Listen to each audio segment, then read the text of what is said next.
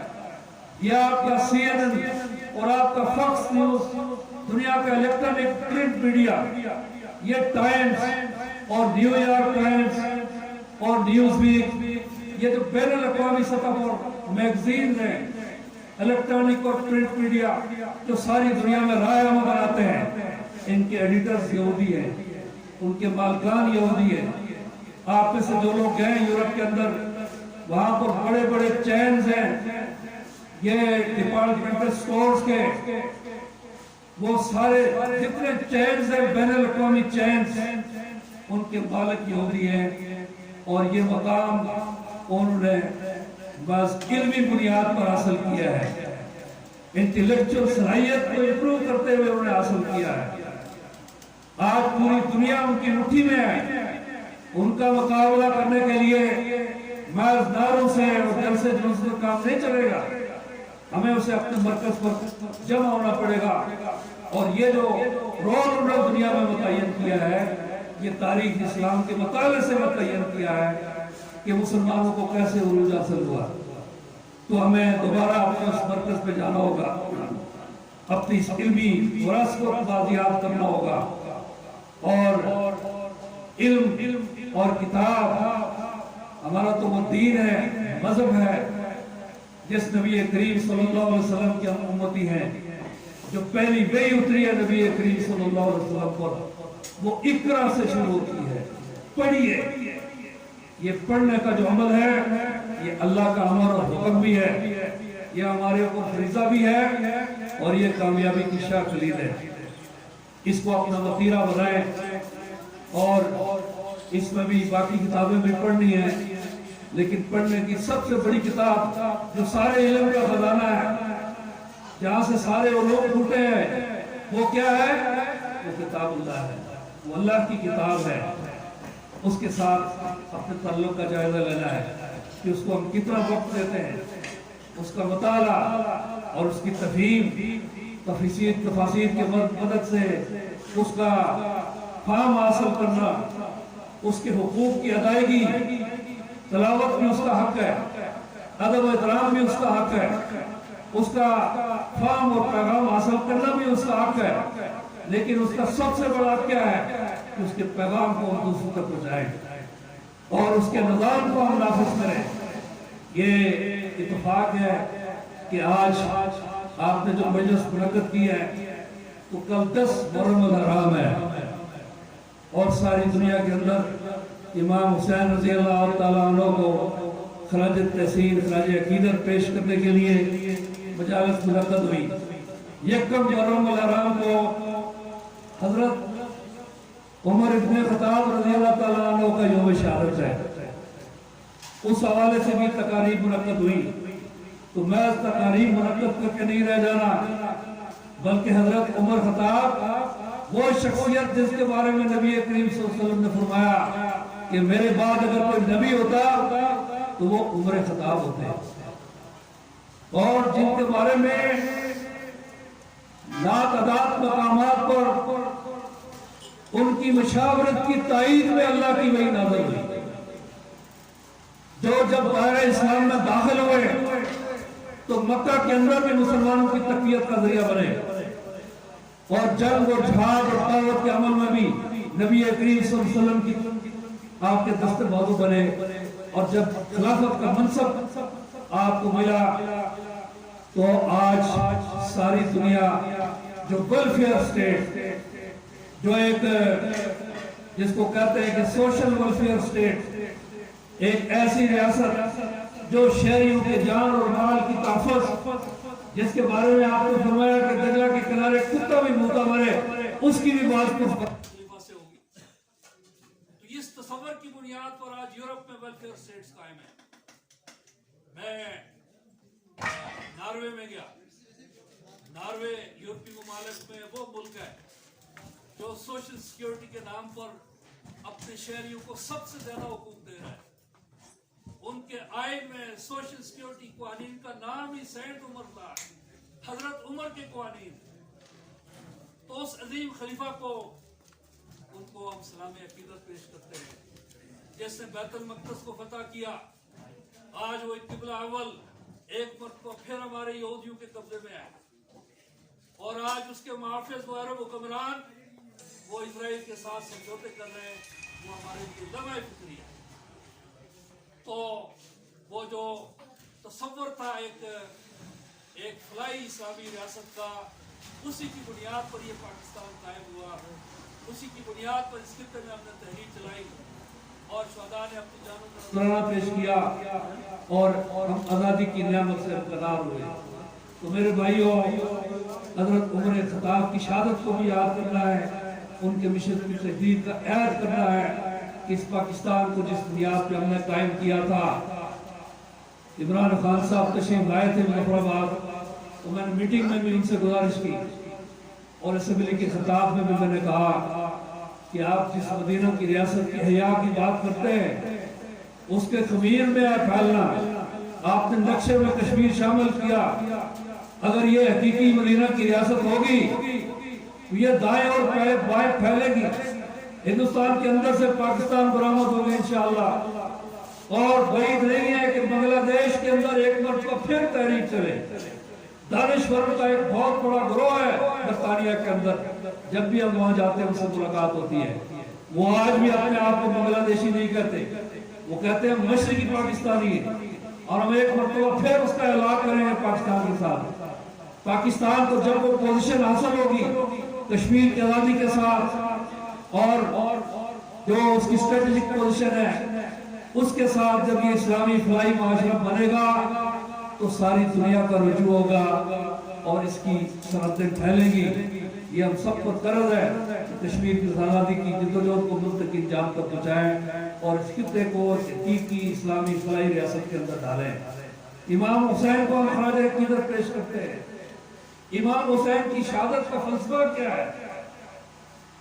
یزید کوئی کافر نہیں تھا, ایک بڑے صحابی کا بیٹا تھا.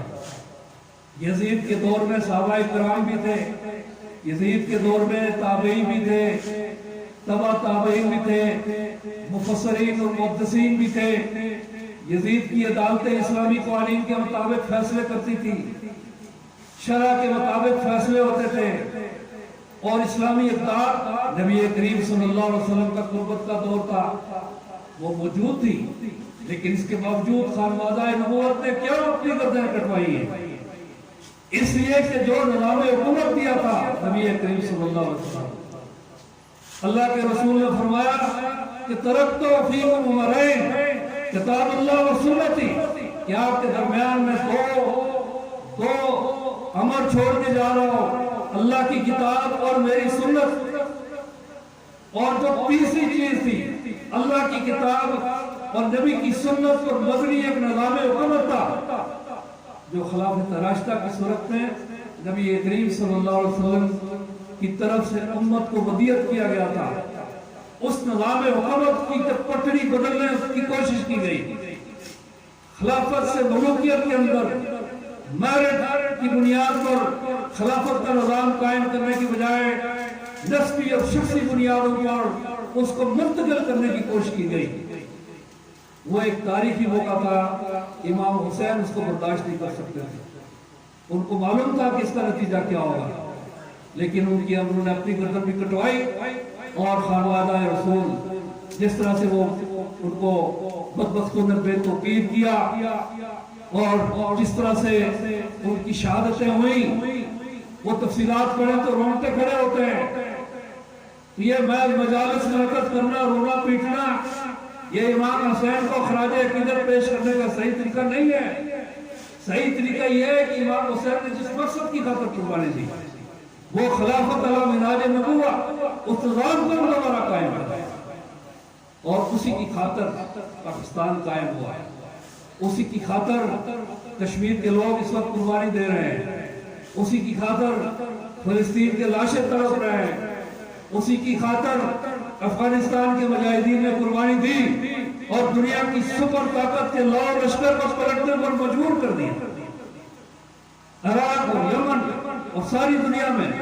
اور وہی تحریک ہے جو بنگلہ دیش میں آپ کو نظر آئے گی, جو مصر میں نظر آئے گی. پوری امت مسلمہ اور اس کی پشتیبان اسلامی تحریکیں خلافت کے اس نظام کے احیاء کے لیے کوشش کر رہی ہیں.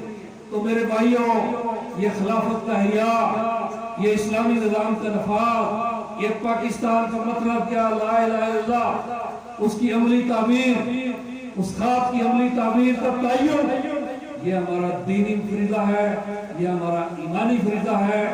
اس پر ہم عمل پیرا ہو گئے, اس کے نتیجے میں دنیا اور آخرت میں ہمیں فلاح ملے گی انشاءاللہ. پاکستان بھی مکمل ہوگا, کشمیر بھی آزاد ہوگا اور ہمارے انفرادی مسائل بھی حل ہوں گے. دیکھیے ترکی کا محاصرہ ہو گیا. طیب اردگان کو ہم سلام پیش کرتے ہیں کہ اس نے جس طرح سے کشمیر پر ہماری ترجمانی کی. عرب حکمران سرنڈر ہو گئے, لیکن وہ فلسطینیوں کا پشتیبان ہے.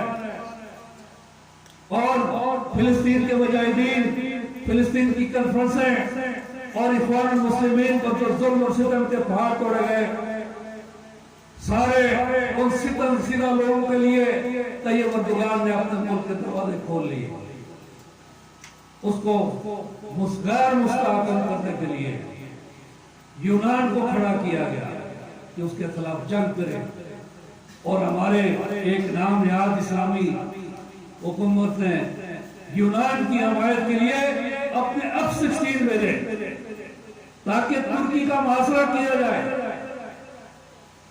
لیکن اللہ نے طیب اردگان کی مدد کی اور گیس اور تیل کا اتنا بڑا ذخیرہ اس کو دے دیا کہ ترکی آئندہ اس محتاجی سے ختم ہو جائے گا، نکل جائے گا۔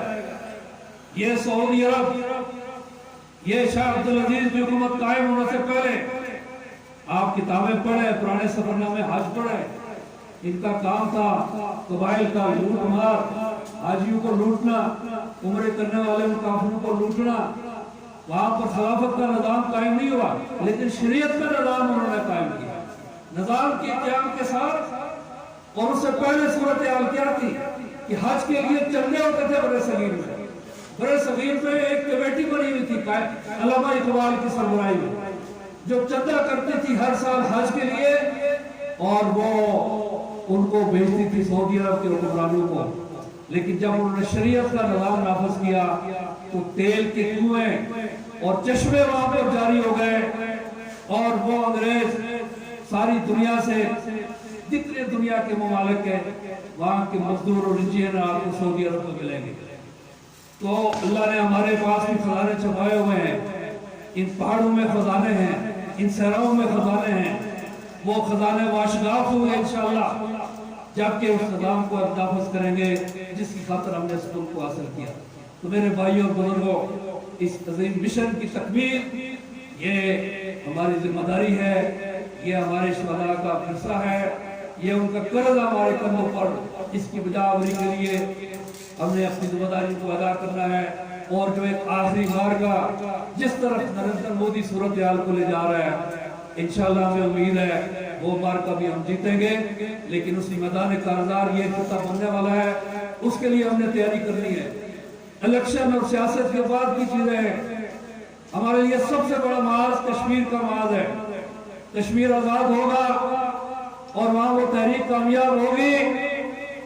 ہم نے اپنے دوستوں کو بھی کہا جن کا اوڑھنا بچھونا ہے یہ سیاست، کہ اگر کشمیر کی تحریک کو نقصان پہنچا تو یہ آپ کے 5,000 مربع میل پر یہ جو ریاست کا سٹیٹس ہے جس میں آپ عیاشی کر رہے ہیں، جس میں صدر بھی ہے اور وزیر اعظم بھی ہے، اور جس میں پارلیمنٹ ہے اور سپریم کورٹ ہے، اور جس میں یہ سارے گچھریاں موڑا رہے ہیں، پھر اس کی بساط ختم ہو جائے گی۔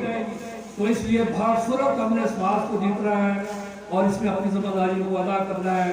یہ اسی صورت میں ممکن ہوگا کہ شیر خان شہید کے مشن اور وہ جو کشمیر کے اندر شاد ہوا ہے، وہ جو سید علی گیلانی 92 سالہ وہ بزرگ ایک نوجوان کی للکار کے ساتھ جب بھی اسے وہ موقع ملتا ہے تو وہ پیغام دیتا ہے، اس کی صدا کے ساتھ اپنی صدا کو بلند کر رہا ہے۔